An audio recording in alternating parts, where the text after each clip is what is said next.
King Charles' close friend and biographer, Jonathan Dimbleby, joined Good Morning Britain to discuss the one-year anniversary of Queen Elizabeth II.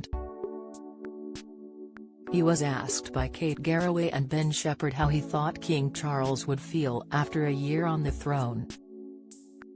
Jonathan disclosed, "He was never in a rush, he had a huge life before, he was Prince of Wales for 50 years or so and he had a vast number of endeavours he was engaged in. It was a big transition and I think he must be very, very relieved and pleased he is held such high regard. He doesn't spend a lot of time looking at polls at all, but we know the polls show a great majority any politician would die for, think Hess doing a very good job." King to lead touching private tributes to Queen on anniversary of death. He does it because has been trained for it. It sort of fits him like a glove, although he didn't have to wear the gloves. Has very diligent and works very very hard, has very committed and he really cares. Has different from his mother, we see it so often, has very dignified in his formal performances, his public performances, has extraordinarily relaxed.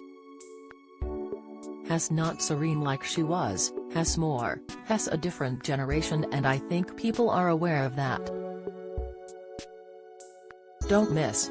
Charles issues heartfelt message to mark a year since his darling mama died. Update, King Charles has been unremarkable and he needs to stop relying on Kate. Latest, eye-watering cost of Queen's funeral laid bare 1 year into Charles' reign. Insight, they see how serious, how decent and how much he cares. All the things he does, discreetly and publicly, demonstrate he is someone who wants to be a unifying figure in terribly challenging times. Jonathan added, he is a rock in an unstable world for many people. He doesn't think about himself in that way, but it's how people see him, and I'm sure if he was a bit more sort of, how am I doing, which he isn't, that is what he would be told. It came after the King released a short statement written and recorded at Balmoral Castle as a tribute to his mother.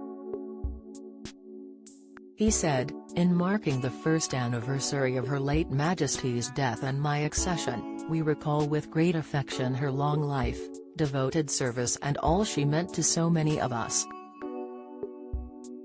I am deeply grateful, too, for the love and support that has been shown to my wife and myself during this year as we do our utmost to be of service to you all." The monarch also released a portrait of the late Queen taken by Cecil Beaton in 1968 when she was 42. Good Morning Britain airs weekdays on ITV from 6 a.m.